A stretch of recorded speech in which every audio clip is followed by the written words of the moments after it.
Hi everyone, welcome back to the channel. I hope you are doing well. So this video is going to be my CUT 2026 strategy video. So इसमें मैं आपको बताने वाली हूँ किस तरीके से मैं अपनी बोर्ड प्रिपरेशन के साथ CUT 2026 की प्रिपरेशन कर रही हूँ। तो सबसे पहले आप देख ही सकते हो मैंने अपने मेन सब्जेक्ट का सिलेबस ऑलरेडी लिख रखा है और एक साइड मैंने चैप्टर के नेम्स एंड दूसरी साइड उन चैप्टर के नेम लिख रखे हैं। कुछ मैंने शॉर्ट में भी लिख रही थी क्योंकि इधर जगह नहीं थी। ऐसे मैंने ज्योग्राफी के साथ करा है और ऐसे ही पॉलिटिकल साइंस के साथ करा है। जैसे कि आपको पता है प्रीवियस वीडियो में मैंने बताया था मेरा सिलेबस ऑलरेडी कंप्लीट हो चुका है। अभी सिर्फ मैं प्री बोर्ड का रिवीजन कर रही हूँ। इन चैप्टर पे जो टिक लग रहा है इनका मैंने रिवीजन अभी तक कर लिया है प्री बोर्ड्स के लिए और अभी कुछ मेरे चैप्टर बच रहे हैं जो मेरा चलता रहेगा। जो मेरा प्री बोर्ड्स का सिलेबस कहाँ तक पहुँचा वो मैं अगली वीडियो में बताने वाली हूँ। पर जो मेन रीज़न है इस वीडियो का वो मेरा 2026 का स्ट्रेटेजी वीडियो है CUT के लिए। तो जैसे कि आपको पता है हमने काफ़ी ज़्यादा प्लानर्स वगैरह बनाए थे, जैसे कि आप देख ही सकते हो स्ट्रेटजी वीडियो मैंने काफ़ी सारी बना रखी थी।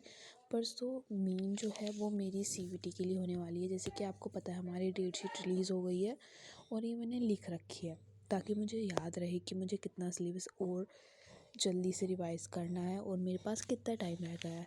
एंड उसके बाद मैंने कुछ ही नवंबर की स्ट्रेटजी बनाई थी जिसकी वीडियो मैंने आपके साथ शेयर करी थी। एंड जो मेन मेरी थी वो थी CUT के लिए। जो मेरा नवंबर दिसंबर का शेड्यूल था वो कुछ इस तरीके से था। GK तो मैं रोज़ ही कर रही थी और मैंने 3 सब्जेक्ट बांट रखे थे अपने इंग्लिश, रीजनिंग और क्वांट्स, क्योंकि जो मेरे मेन सब्जेक्ट है वो तो आपको पता है मेरी बोर्ड प्रिपरेशन के साथ कंप्लीट ही हो रहे हैं। पर जो मेरा मेन फोकस था वो इन 3 सब्जेक्ट पे था और ये मेरे काफ़ी ज़्यादा एक तरीके से कह सकते हो अच्छे सब्जेक्ट नहीं है। मुझे इनमें प्रैक्टिस की बहुत ज़्यादा ज़रूरत थी तो इसलिए मैं इनकी शेड्यूल बनाया था। मैं 2 महीने इसके जो क्वेश्चन प्रैक्टिस है वो करने वाली थी और संडे के वाले दिन मैं थोड़ा बहुत सैम्पल पेपर सॉल्व कर लूँगी। वैसे तो मैं अभी सैम्पल पेपर सॉल्व नहीं करने वाली, ये मैंने बहुत पहले बनाया था, पर मुझे आपके साथ ये भी शेयर करना था क्योंकि मैं बताना चाहती हूँ मेरी प्रैक्टिस कहाँ तक पहुँची। तो अभी कुछ दिनों में मैं नया शेड्यूल बनाऊंगी तो मैं वो भी आपके साथ शेयर करने वाली हूँ।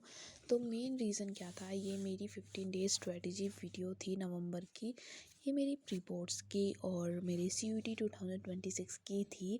तो इसमें मैं आपको दिखा रही हूँ किस तरीके से मैंने अपना शेड्यूल या स्ट्रेटजी वगैरह बनाई थी कि मैं पहले अपने मेन सब्जेक्ट जो थे वो लिखे थे और जो मेरे इंग्लिश फाइन आर्ट ये मेरा एक्स्ट्रा सब्जेक्ट है तो मैंने ये भी लिख लिए थे और दूसरा था मेरा CUT 2026 की प्रिपरेशन।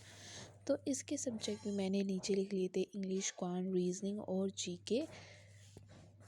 तो मुझे इससे याद रहेगा कि मुझे कितने सब्जेक्ट की प्रिपरेशन करनी है। और जैसे कि आपको बताया था मैं प्री बोर्ड्स की भी तैयारी करनी है तो मैं एक चैप्टर डेली इन तीनों का कर रही थी, अपने मेन सब्जेक्ट का और इंग्लिश और फाइन आर्ट का।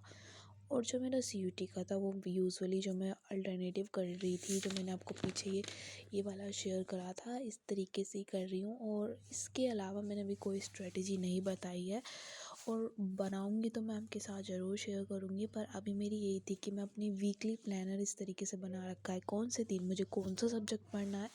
ये नहीं है कि मैं एक दिन इंग्लिश का है तो उस दिन मैं दूसरा सब्जेक्ट नहीं पढ़ती। अगर मेरे पास टाइम है तो मैं दूसरे सब्जेक्ट के कुछ क्वेश्चंस वगैरह सॉल्व कर लेती हूँ, पर मेनली मैं उसी सब्जेक्ट पे ज़्यादा फोकस करती हूँ उस दिन के लिए।